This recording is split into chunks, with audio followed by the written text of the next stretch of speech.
ഹിന്ദുമതത്തെ സംസ്കരിച്ച് ഒരു ശക്തമായ മതമാക്കി മാറ്റിയെടുക്കുവാൻ വിവേകാനന്ദ സ്വാമി അടക്കമുള്ളവർ വലിയ ശ്രമങ്ങൾ ചെയ്തിട്ടുണ്ട്. അങ്ങനെയുള്ള ഒരു മതത്തിനാണ് വാസ്തവത്തിൽ രാജ്യത്തിൻ്റെ ഐക്യതയും അഖണ്ഡതയും ഒക്കെ സൂക്ഷിക്കാൻ സാധിക്കുകയുള്ളൂ എന്നുള്ള ചില വിശ്വാസങ്ങളൊക്കെ ഉണ്ട്. ആ കാഷായവും ഹിന്ദു മതത്തിൻ്റേതായിട്ടുള്ള ഒരു പ്രത്യേകമായിട്ടുള്ള സവർണ ഫാസിസം അടിച്ചുറപ്പിക്കുന്നതാണെന്നോ വർഗീയമാണെന്നോ എന്ന് പറയുന്നതിനൊന്നും യാതൊരു അർത്ഥവുമില്ല. ഗുരുദേവനെ ദൈവം ആക്കേണ്ടതില്ല, ഗുരുദേവൻ ദൈവം തന്നെയാണ്. ക്ഷേത്രങ്ങൾ ആവശ്യത്തിനായി ഇനി നമുക്ക് വിദ്യാലയങ്ങൾ വേണം, വ്യവസായശാലകൾ വേണം, ആശുപത്രികൾ വേണം, വായനശാലകൾ വേണം, പൂന്തോട്ടങ്ങൾ വേണം. ഒരു സമൂഹത്തിൻ്റെ വളർച്ചയ്ക്ക് എന്തൊക്കെ ആവശ്യമുണ്ടോ അതെല്ലാം ഉണ്ടാകണം. അതിൻ്റെ കൂടെയുള്ളതാണ് ക്ഷേത്രവും. ഞാൻ പറഞ്ഞിട്ട് ഗുരുവിൻ്റെ കാലത്ത് വലിയ തീഷ്ണമായിട്ടുള്ള പ്രശ്നമല്ലേ ഉണ്ടായത്, മാപ്പിള ലഹള. ഗുരു അതിൻ്റെ അകത്ത് പോയി തലയിട്ടില്ല. അപ്പോൾ ചട്ടമ്പി സ്വാമിയുടെ ശിഷ്യനാണ് ഗുരുദേവന് വരുത്തി തീർക്കാനുള്ള ശ്രമം എന്ന് പറയുന്നത് പഴയ മേധാവിത്വം ഉറപ്പിക്കുക എന്നുള്ളത് മാത്രമേ ഉള്ളൂ അതിൻ്റെ പിന്നിൽ.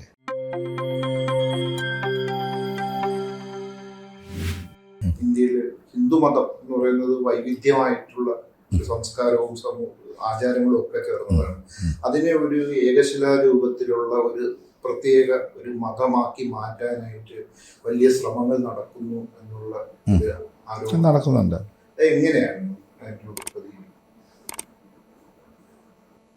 അല്ല, അത് ഹിന്ദുമതത്തെ സംസ്കരിച്ച് ഒരു ശക്തമായ മതമാക്കി മാറ്റിയെടുക്കുവാൻ വിവേകാനന്ദ സ്വാമി അടക്കമുള്ളവർ വലിയ ശ്രമങ്ങൾ ചെയ്തിട്ടുണ്ട്.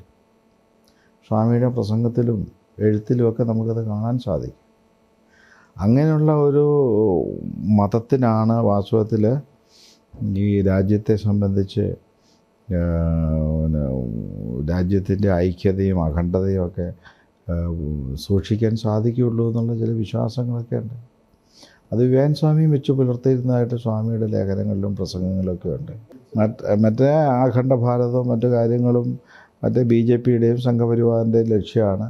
അവരും പറയുന്നത് എന്താണ്, ഞങ്ങൾ വിവേകാനന്ദ സ്വാമിയുടെ ഫോളോവേഴ്സാണ്, വിവേകാനന്ദ സ്വാമി പറഞ്ഞ ആശയമാണ് ഞങ്ങൾ ഉൾക്കൊള്ളുന്നതും പ്രചരിപ്പിക്കുന്നതും.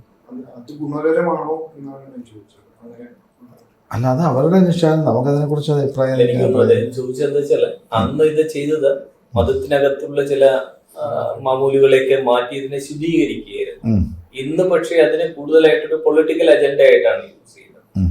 അത് എത്രത്തോളം അല്ല, ഇന്ന് അത് രാജ്യത്തിൻ്റെ അഖണ്ഡതയ്ക്ക് അത് ആവശ്യമാണെന്ന് അവർ ധരിക്കുന്നു. അത് അവരുടെ വിശ്വാസമാണ്. അങ്ങ് കരുതുന്നുണ്ടോ അങ്ങനെ? ഇതോ നമ്മളെ സംബന്ധിച്ച് ഈ ദേശീയ തലം വിട്ട് അന്തർദേശീയ തലത്തിൽ നമ്മളോട് ചിന്തിക്കുന്നു. ഗുരുവിൻ്റെ ദർശനം അതാണ്. ഇടയ്ക്കൊരു വിവാദം ഉണ്ടായിരുന്നല്ലോ, ഈ നമ്മുടെ ചട്ടമ്പി സ്വാമികളും ശ്രീനാരായണ ഗുരുവുമായി ബന്ധപ്പെട്ട് ജന്മഭൂമിയിൽ വന്ന ലേഖനം.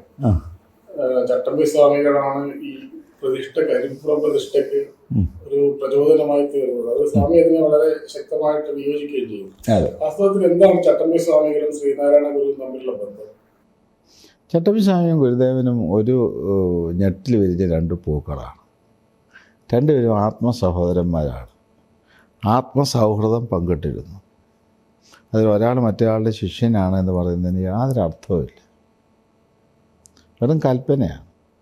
അപ്പോൾ ഈ ചട്ടമ്പി സ്വാമിയുടെ ശിഷ്യനാണ് ഗുരുദേവന് വരുത്തി തീർക്കാനുള്ള ശ്രമം എന്ന് പറയുന്നത് പഴയ മേധാവിത്വം ഉറപ്പിക്കുക എന്നുള്ളത് മാത്രമേ ഉള്ളൂ അതിൻ്റെ പിന്നിൽ. അതിനുവേണ്ടി പറയുന്നത് മാത്രമേ ഉള്ളൂ. അതെ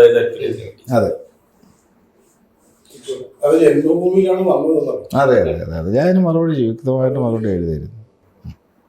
ഈ കഴിഞ്ഞ വർഷമാണ് മുഖ്യമന്ത്രി ഒരു പ്രസംഗത്തിൽ പറഞ്ഞിരുന്നു, ശ്രീനാരായണ ഗുരു നിരാകരിച്ച പട്ടും കാവ്യയും എല്ലാം തിരിച്ചു കൊണ്ടുവരാനുള്ള ചില ശ്രമങ്ങൾ നടക്കുന്നുണ്ട്, അത് തിരിച്ചറിയണം. ഈ ഗുരു കാവ്യയെ നിരാകരിച്ചിരുന്ന ഗുരു കാവ്യം നിരോധിച്ചിട്ടില്ല. അത് മുഖ്യമന്ത്രിക്ക് സംഭവിച്ചത് എന്താണ് അദ്ദേഹം അങ്ങനെ പറഞ്ഞതെന്ന് എനിക്ക് അറിഞ്ഞുകൂടാ. ഗുരു 1918 മുതൽ 28 വരെ മഹാസമാധി വരെ 10 വർഷക്കാലം കാഷായ വസ്ത്രമായിരുന്നു. ശിഷ്യന്മാർക്ക് കൊടുത്തിരുന്നതും കാഷായ വസ്ത്രമാണ്. ഇന്ന് ശിവഗിരി സന്യാസിമാർ ധരിക്കുന്ന കാഷായമാണ്. ആ കാഷായവും അത് എന്തെങ്കിലും എന്തെന്നാ പറയുന്നത്, ഒരു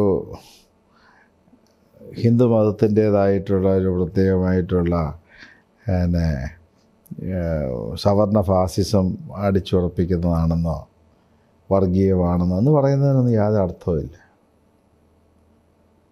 ഗുരുദേവൻ മാത്രമല്ല, വിവേകാനന്ദ സ്വാമിയും നമ്മുടെ ഗുരുക്കന്മാരെല്ലാം കാഷായ വസ്ത്രധാരികളായിരുന്നു. പീതാംബരം എന്താ നമ്മൾ ഫോളോ ചെയ്യാത്തത്? കഴിഞ്ഞ ദിവസം ഉണ്ടായിരുന്നു. അല്ല, ഗുരുദേവൻ കാഷായമാണല്ലോ കൊടുത്തിരിക്കുന്നത്. പീതാംബരം തീർത്ഥാടകർക്ക് വേണ്ടിയാണ് വിധിച്ചിട്ടുള്ളത്. പീതാംബരധാരികൾ. അതെ, സന്യാസിമാർക്ക് കാഷായമാണല്ലോ ഗുരു വിധിച്ചത്. അതുപോലെ അങ്ങയുടെ നേതൃത്വത്തിലാണ് ഈ ഗുരു മന്ദിരങ്ങൾക്ക് പകരം ഗുരുക്ഷേത്രങ്ങൾ എന്ന് പറഞ്ഞൊരു ഇത് വരുന്നത്. അതെ. അത് ഈ സമുദായം എങ്ങനെയാണ് അത് സ്വാംശീകരിച്ചോ അംഗീകരിച്ചോ? രണ്ട്, ഈ ഗുരുദേവനെ ഒരു ഇത്തരത്തിലൊരു ദൈവമാക്കുന്നത് ശരിയാണോ എന്നുള്ളൊരു ചോദ്യവും. ഗുരുദേവനെ ദൈവമാക്കേണ്ടതില്ല, ഗുരുദേവൻ ദൈവം തന്നെയാണ്. ദൈവത്തെ സംബന്ധിച്ചുള്ള നമ്മുടെ സങ്കല്പങ്ങൾ അതിനെ ആശ്രയിച്ചിരിക്കും. ദൈവം എന്ന് പറഞ്ഞാൽ ഒളിച്ചിരുന്ന് ശിക്ഷാരക്ഷക നൽകുന്ന ഒന്നാണ് എന്ന് പലരും ധരിച്ചു വെക്കുന്നു. ചിലർക്ക് ദൈവം ശിവനാണ്, സുബ്രഹ്മണ്യനാണ്, ഗണപതിയാണ്, ഇങ്ങനെയാണെന്നുള്ള ചില വിശ്വാസങ്ങൾ ദേവീദേവന്മാരാണെന്നുള്ളതാണ്. എന്നാൽ ഗുരുദേവൻ ദൈവദശ എഴുതിയിട്ടുണ്ട്. 10 ശ്ലോകങ്ങളിലൂടെ ദൈവത്തിന് നമ്മുടെ സ്വരൂപം നമ്മുടെ മുമ്പിൽ വെളിപ്പെടുത്തുന്നു. അവിടെ ഒരു മൂർത്ത രൂപമല്ല ഗുരുദൈവത്തിന് കൊടുത്തിരിക്കുന്നത്. ദൈവം നാമമില്ല, രൂപമില്ല. സൃഷ്ടിയാണ്, സൃഷ്ടാവാണ്, സൃഷ്ടിജാലമാണ്, സൃഷ്ടിക്കുള്ള സാമഗ്രിയാണ്, മായയാണ്, മായാവിയാണ്, വർത്തമാനകാലമാണ്, ഭൂതകാലമാണ്, ഭാവികാലമാണ്, ചിദാനന്ദനാണ്, ദയാസിന്ധുവാണ്, ദീനാവന പരായണനാണ്. ഇതൊക്കെയാണ് ഗുരു ദൈവത്തെക്കുറിച്ച് പറയുന്നത്. അങ്ങനെയുള്ള ദൈവത്തെ നമുക്ക് കണ്ണുകൊണ്ട് കാണാൻ പറ്റില്ല. നാമരൂപരഹിതമായ സത്യമാണ്. ആ ദൈവത്തെ പിന്നെ സാധാരണക്കാർക്ക് കണ്ടറിയുവാൻ ഒരു മാർഗം, ഒരു ഉപാധി. ആ ഉപാധി എന്ന നിലയിലാണ് ദേവീദേവ സങ്കല്പങ്ങൾ. ഈശ്വരോ ഭൂതകലയ പ്രവിഷ്ടോ ഭഗവാനിധി എന്നൊക്കെ പറയും. ഈശ്വരനെ ഒരു രൂപമായിട്ട് ശിവനെന്നോ സുബ്രഹ്മണ്യൻ ഒരു മൂർത്തിയായിട്ട് കാണും. ആ മൂർത്തിയെ ഉപാസിച്ച് ദൈവത്തെ കണ്ടെത്തും. അപ്പോൾ ആ ഒരു സിമ്പലിലൂടെ മനസ്സിനെ ഏകാഗ്രമാക്കി ദൈവോപാസന ചെയ്യുക. അങ്ങനെ നോക്കുമ്പോൾ ഈ ദേവീദേവ സങ്കല്പങ്ങളാണ്. ഗുരു സങ്കല്പമല്ല, ഉണ്മയാണ്. അപ്പോൾ അമൂർത്തമായിരിക്കുന്ന ആ ദൈവസത്യത്തെ ഗുരുവാകുന്ന മൂർത്ത രൂപത്തിൽ കണ്ട് ഉപാസന ചെയ്യുന്നതാണ് ഏറ്റവും ശാസ്ത്രീയമായിട്ടുള്ള ഈശ്വരോപാസന.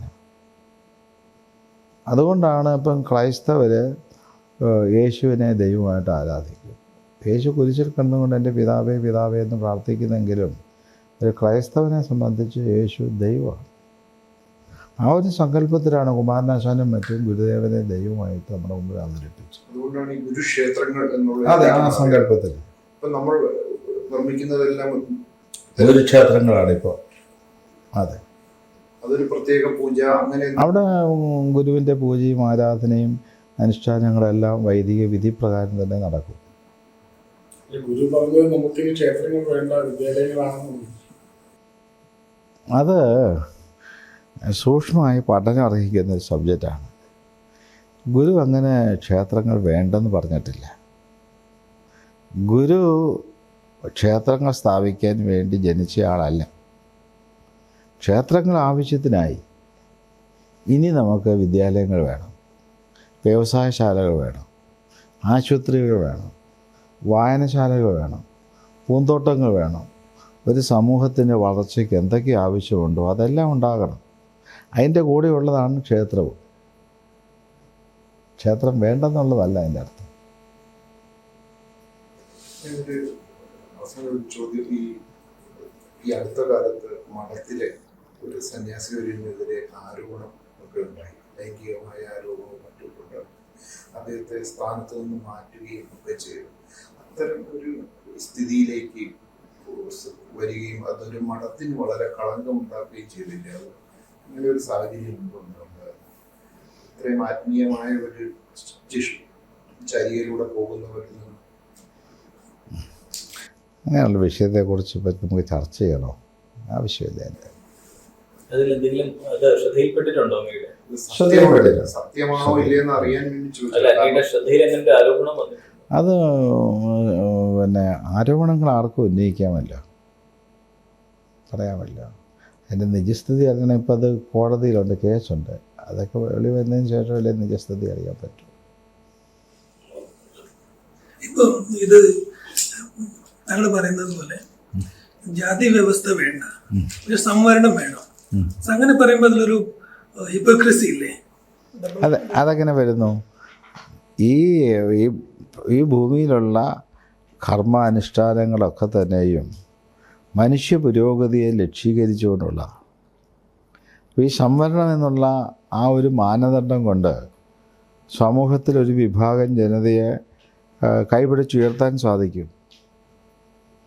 അതൊരിക്കലും ജാതീയതയല്ല. ഇപ്പം ഓപ്പറേഷൻ നടക്കുമ്പോൾ രക്തം ഉണ്ടാവില്ല, രക്തം ചിന്താതെ ഓപ്പറേഷൻ നടത്താൻ പറ്റുമോ? അത്രയേ ഉള്ളൂ. ഇനി ഒരു കാര്യം കൂടി, ഇത് ഇപ്പം അയോധ്യയിൽ ഒരു അമ്പലം പണിതു. അതേപോലെ തന്നെ ഇപ്പൊ ഒരു പുതിയൊരു ഡിമാൻഡ് എന്താണെന്ന് വെച്ച് കഴിഞ്ഞാൽ കാശിയും മധുരയും ഹിന്ദുക്കൾക്ക് വിട്ടുകൊടുക്കണമെന്നുള്ളൊരു, ഈ ഇതിനെപ്പറ്റി എന്താണ്? ഞാൻ അതിനെക്കുറിച്ച് എന്തിനാ അഭിപ്രായം പറയുന്നത്? അതൊക്കെ അവരെ സംബന്ധിച്ചുള്ള കാര്യങ്ങൾ. നമ്മുടെ ദർശനമായിട്ടോ നമ്മുടെ ജീവിതമായിട്ടൊന്നും ബന്ധപ്പെട്ട വിഷയങ്ങളല്ല. അത് അവരോട് ചെയ്യുന്നു, കോടതിയിൽ പോകുന്നു, കേസ് നടത്തുന്നു, അവർ ചർച്ച ചെയ്യുന്നു. ആ ഒരു സബ്ജക്റ്റിലേക്ക് ബേസ് ചെയ്ത് നമ്മൾ അനുകൂലമായിട്ടോ പ്രതികൂലമായിട്ടോ ഒന്നും പറയാൻ ആഗ്രഹിക്കുന്നില്ല. അല്ല, പക്ഷെ അതിൽ അങ്ങയുടെ ഒരു നിലപാടുണ്ടാവുമല്ലോ. ഇപ്പൊ ഞാൻ ചോദിച്ചതാണ്. കാരണം ഒരു മുസ്ലിം പള്ളി ഇരുന്നിടത്ത് ഒരു അമ്പലത്തിൽ പള്ളി വെക്കും. അല്ല, അത് ഒരു ഗുരുവിന്റെ ദർശനം ഫോളോ ചെയ്യുന്ന ആളെന്നിലേക്ക് ഇത്തരത്തിലുള്ള ഒരു ഡിമാൻഡ് വരുന്നത് ഭാരതം മാതിരി ഒരു സ്ഥലത്ത് എത്രത്തോളം അഭികാമ്യമാണ്?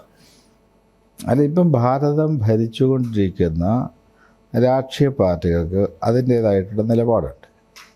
അതുപോലെ തന്നെ നമ്മുടെ കോടതികളുണ്ട്. ഇപ്പോൾ ഈ കഴിഞ്ഞ ദിവസമല്ലേ കോടതി ഒരു പള്ളിയാണെന്ന് പറയുന്ന സ്ഥലത്ത് വിഗ്രഹം വെച്ച് പൂജ നടത്തിക്കോളൂ എന്നുള്ള വിധി ഉണ്ടായി.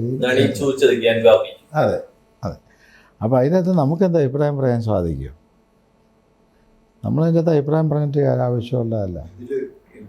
ഉദ്ദേശിച്ചത് ഈ ശിവഗിരി മഠം എന്ന് പറയുന്നത് കേരളീയരെ സംബന്ധിച്ചിടത്തോളം ശിവഗിരി മഠത്തെ അറിയാവുന്നവരെ സംബന്ധിച്ചിടത്തോളം ഒരു ആത്മീയ കേന്ദ്രമാണ്.